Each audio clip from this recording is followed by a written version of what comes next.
Hello good morning students. आज मैं आप लोगों को संस्कृत में अष्टम पाठ पढ़ाऊंगी।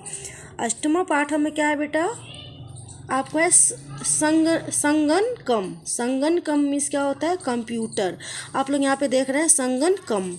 संगणकम मीन्स क्या होता है बेटा, कंप्यूटर। यहाँ पे कंप्यूटर का क्या है, फिगर दिया हुआ है, चित्र दिया हुआ है। तो इस चित्र में आप लोग देख रहे हैं जो यहाँ पे कंप्यूटर है, ये कंप्यूटर की माउस है, जो भी है। उसके बाद मैं आपको इसका रीडिंग के साथ साथ बेटा अर्थ भी समझाऊंगी।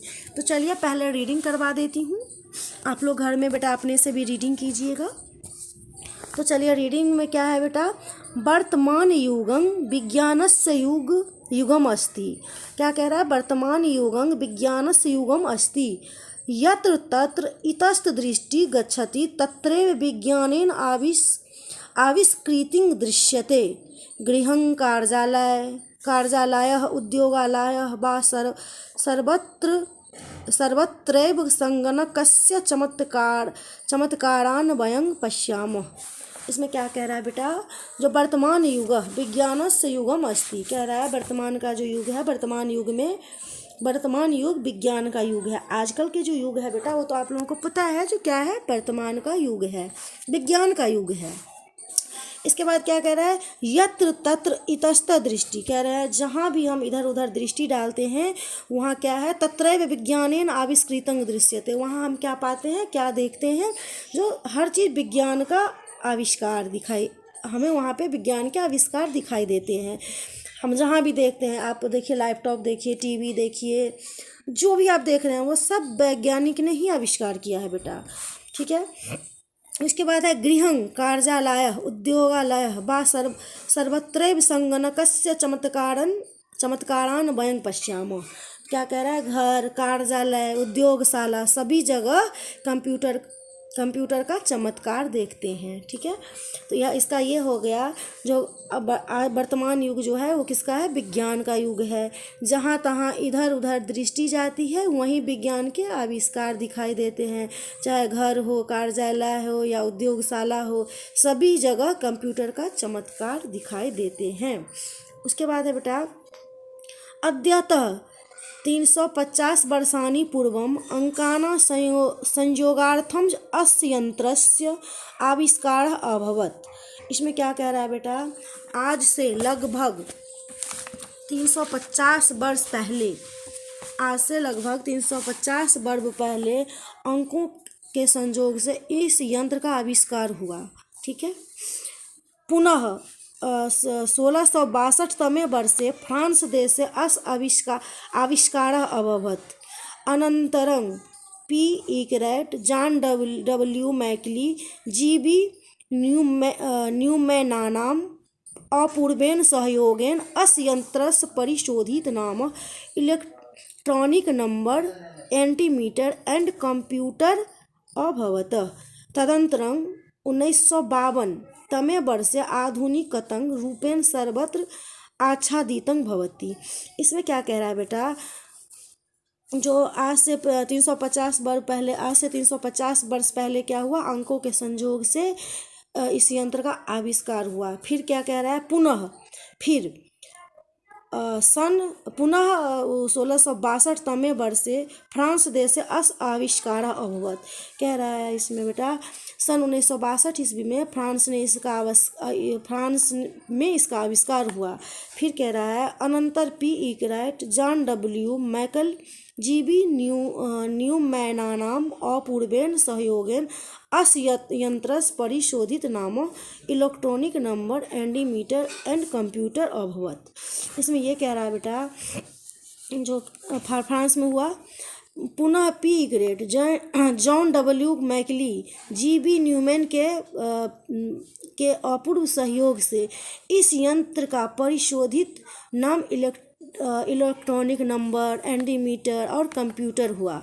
उसके बाद है तदंतर 1952 तमे वर्षे आधुनिकतं रूपेण सर्वत्र आच्छादितं भवति। इसके बाद क्या कह रहा है बेटा, उसके बाद सन 1952 वर्ष में आधुनिक रूप में सर्वत्र छा रहा है। इसका मतलब तो आप लोग समझ गए जो आजकल का क्या है, विज्ञान का युग है। विज्ञान के युग के साथ साथ हाँ, हम जिधर भी देखते हैं उधर क्या हमें विज्ञान, सारा विज्ञान का ही चमत्कार दिखता है।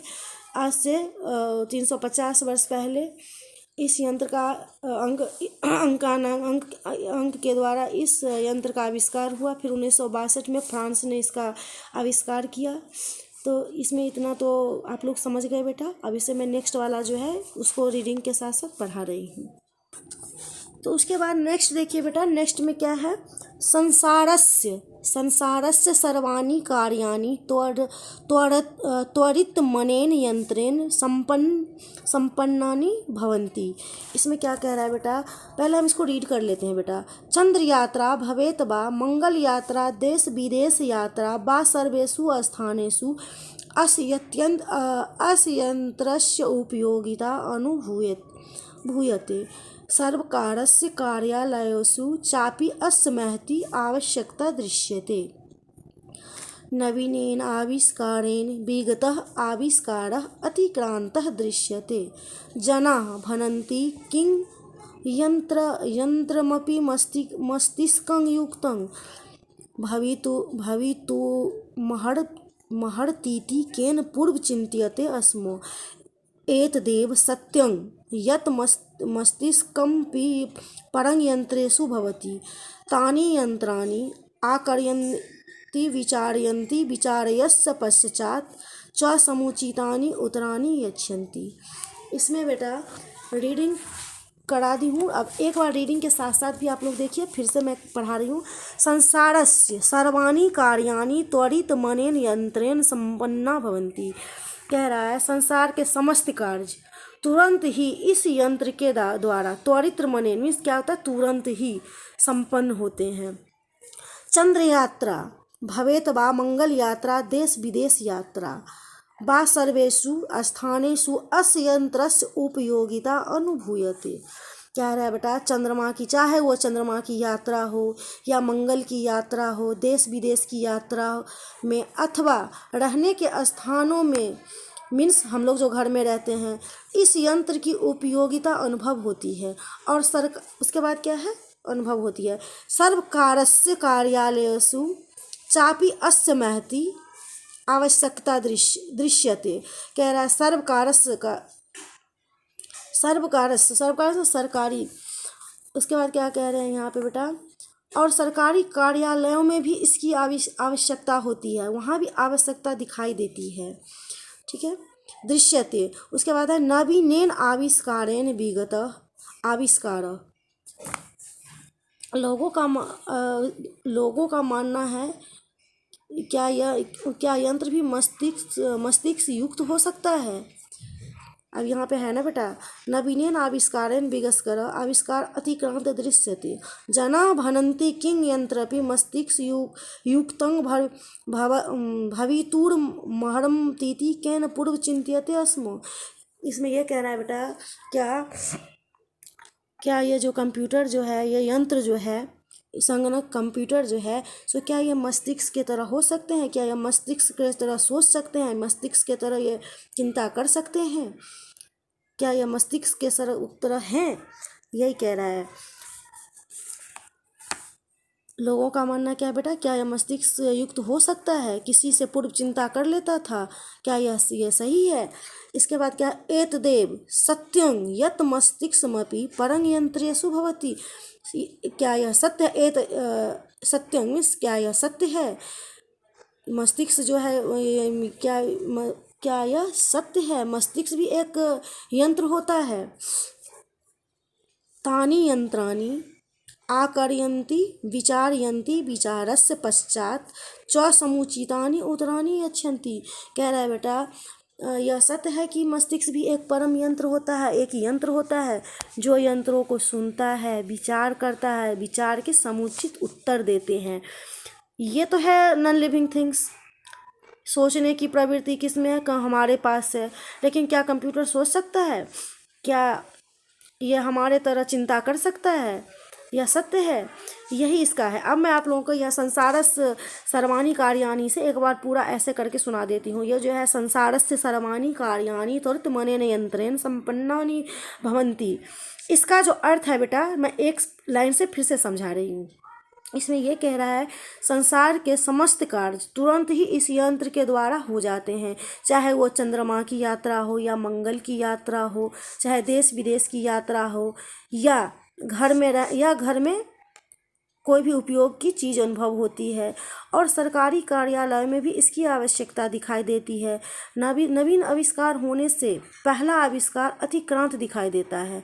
लोगों का मानना है, क्या यंत्र भी मस्तिष्क से युक्त होता है जो किसी से पूर्व चिंता कर लेता था? यह सत्य है कि मस्तिष्क भी एक परम यंत्र होता है जो यंत्रों को सुनता है, विचार करता है। उसके बाद क्या है बेटा, विचार के समुचित उत्तर देते हैं। यही इसका अर्थ है। अब इससे आगे जो इसका अर्थ है बेटा, उसका रीडिंग और अर्थ, ये दो चीज़ मैं नेक्स्ट क्लासेज में बताऊंगी। आप लोग तब तक इसे रीडिंग कीजिएगा, रीडिंग के साथ साथ आप लोग इसका अर्थ भी 2-3 बार सुनिएगा। आप जब रीडिंग कीजिएगा तो बहुत सारे वर्ड्स आपको शब्दार्थ से भी हेल्प मिल जाएगी। इसका अर्थ आप लोग खुद यदि कोशिश करेंगे तो कर सकते हैं। इस बार आप लोगों का चैप्टर भी बेटा बहुत है, तो इसलिए आप लोग इसे अब लर्न करना शुरू कर दीजिए। आप लोग का एक होमवर्क भी ये रहा जो लेसन 4 से आएगी, लेसन 4 का आप लोग लर्न कर लीजिएगा। कभी हो सकता है मैं आप लोगों को ऐसे ही वॉइस SMS दे के पूछूँ क्वेश्चन, ठीक है? ओके बेटा, थैंक यू। और बाकी जो है इसका थोड़ा सा रह गया है वो मैं आपको नेक्स्ट क्लासेज में समझाऊंगी। Okay, thank you.